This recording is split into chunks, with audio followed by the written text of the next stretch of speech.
Libra, this is Annette with Annette's Astrology Corner, and this is your October forecast. And so last month was eclipse season, which brought about dramatic change. And so for you, this is about gaining balance after something happens. Redefine some of your perimeters about how you move forward. So for you, the Sun and Mercury are both going to be in Libra until in the first house, but Mercury is in retrograde until the 9th, but it doesn't get up to full power until about the I would say 11th and 12th.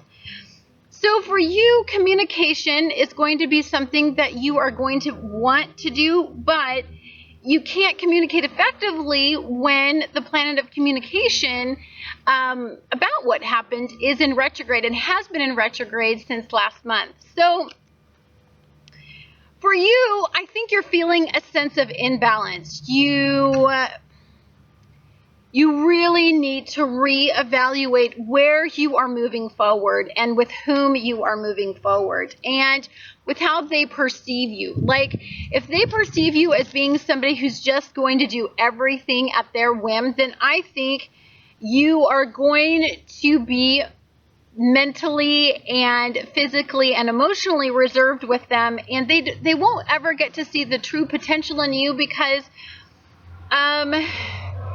you know, you need to hold back and figure things out and reevaluate where you want to go and how you want to get there.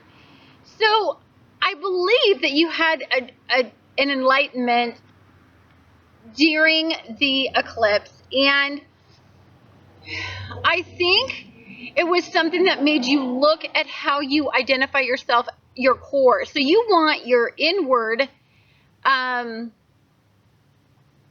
you want your character, you want your soul to reflect how you portray yourself outwardly. And that's going to take a little bit of reevaluation because for the most part, you kind of put on a mask and hide the way that you appear to others to get what you want. But it's not, at this point, it's not a sense that, you know,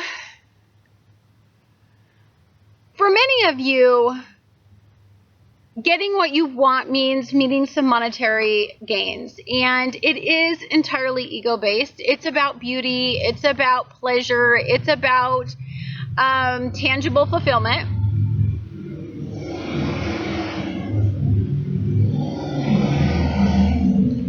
But I think for the most part, many of you realize that that's not actually where fulfillment lies, and there's a certain amount of knowledge that you've gained through many of these trials and tribulations about how you want to move forward. And I think for many of you, you are proceeding forward and it is a new beginning, but you need your ego to be re-identified. It can't be through tangible, outward acceptance from others. It really needs to be from an enlightening, soul-based perspective that allows you to grow emotionally and spiritually, and it gets you closer to bond with who you're with. I mean, that's the kind of connection that you're seeking. But again, the communication planet, you want to communicate all this stuff, but you can't until about October 12th, 11th, 12th. So there is a sense that you still need to do a little bit of introspection. You need to look at who you're with, or look at how others perceive you, and you probably need to do some fine-tuning in that area. I think you did a lot of that during the Mercury retrograde, but I really think that that's still where your main focus is going to be, is how do you get the two to match, what's inward and how you appear outwardly. Jupiter, Mars, and Venus are all going into Virgo. Venus is going into Virgo on the 8th, and this is in your 12th house. So again, this has a lot to do with being truthful, not hiding who you genuinely are, what you want on a unconscious level. For many of you, you can trudge forward and you can gut it out and you can appear to be happy, but this isn't about ego at this point as much as it is about emotional fulfillment. So you have options, but for many of you, you're weighing all of your options out, and so you're not taking any of the options. You're really evaluating where you're currently at, and you know that there's an imbalance exactly where you're at, and you're trying to redefine it. And with Mercury in retrograde, how you think is somewhat impaired. So you're the type of person that's going to sit back and be patient for the time to be right, for you to really seek the knowledge that you need to move forward. Anytime you deal with the 12th house, this brings about fears. It brings about childhood issues. It brings about things that you struggle with at an unconscious level and you entirely may not even be aware of.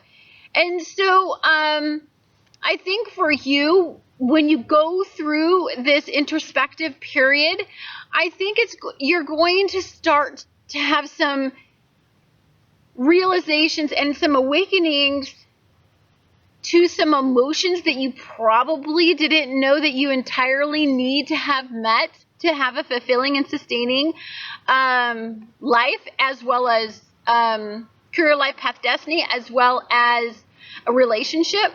Mercury will go direct on the 9th. You give it a couple days. This will be in your first house. So again, this has a lot to do with not holding back anymore, being truthful, showing your dark side as well as the side that everybody wants to see. This is about not allowing your ego to make decisions, but allowing you to reach an emotional depth with who or what you're moving forward with. And this is about the knowledge of how to gain balance and perspective over where you're currently at, and then how to move forward from there.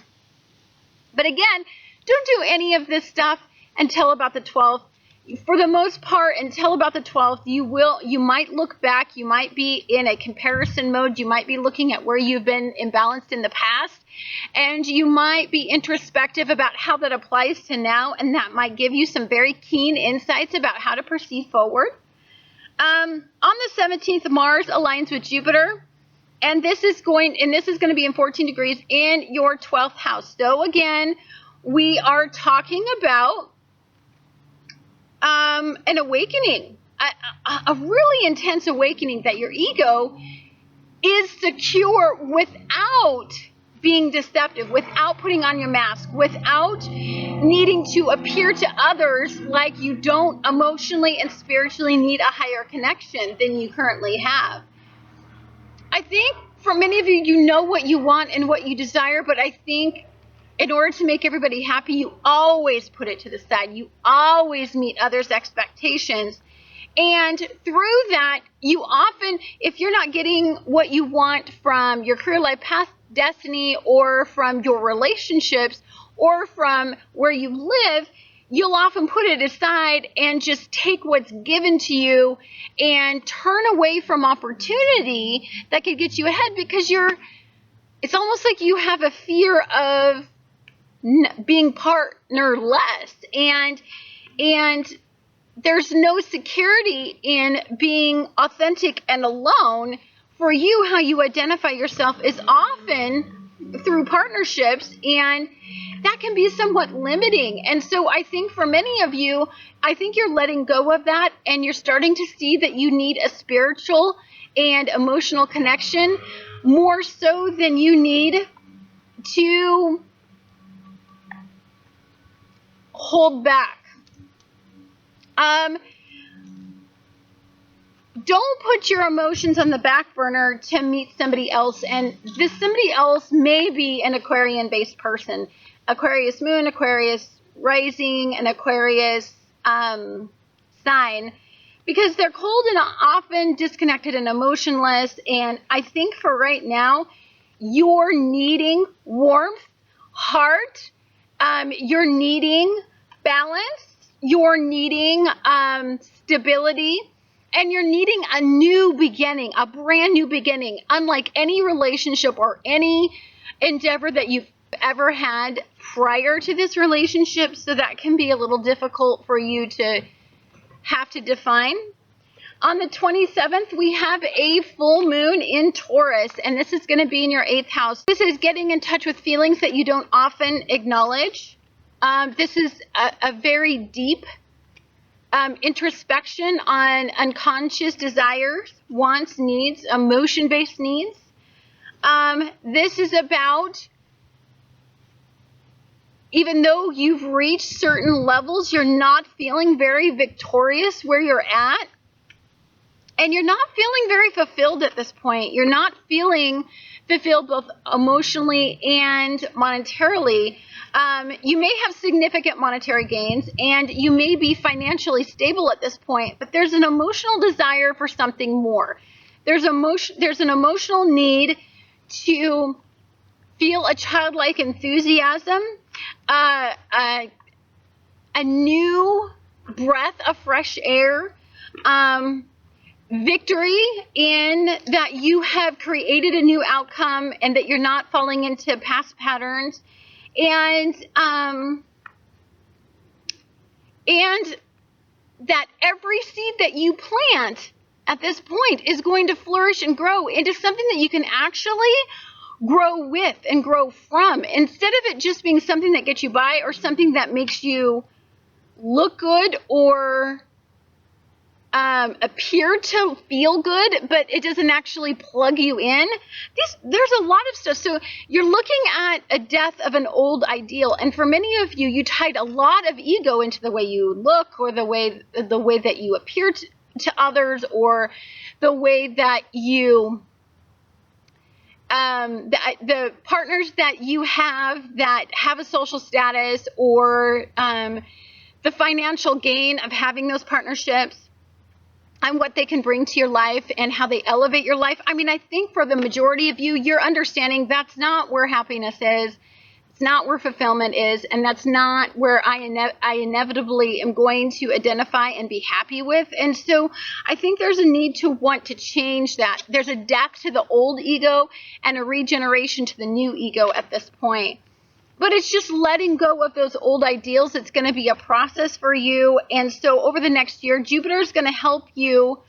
It's going to expand some of your unconscious fears or unconscious desires so that you can gain enlightenment about what you truly want, because many of you have suppressed these deep within you from a young age. And I don't think you truly know what you desire, because at the point that where you're at, outwardly, you look like you should have it all. But inwardly, I think it's another story. Thank you guys so much for watching Annette's Astrology Corner, and I look forward to talking to you guys again next month.